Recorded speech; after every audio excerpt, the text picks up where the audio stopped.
Recently, I was joined by four of my fellow Duke English ambassadors for a conversation with Professor Victor Strandberg, a living institute at Duke University.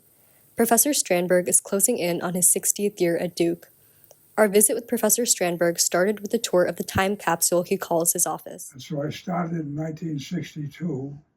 For you, that's a long time. When Kennedy was president, and gradually moved across the wall. And these are simply things that interested me. Events, people. Do you have the first picture? Do you have the first picture you ever clipped? A clip? Yeah. Do you have the first picture you ever did? Oh, I can't remember the first, but I know this is where I started back in the 1960s.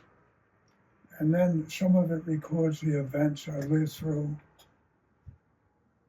The most terrible event, I think, was the killing of Martin Luther King here. It was followed by the murder of Robert Kennedy, who I think would definitely have become president. There was a whole lot of evidence that would have happened in 1968. So that was a terrible year. And then we had the Vietnam War. I have some soldiers. I lived through all of that. And for you, this is all a story. See, that's what happens as soon as you live an hour.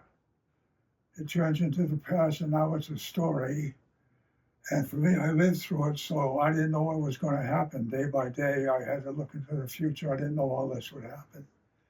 But that's how it goes.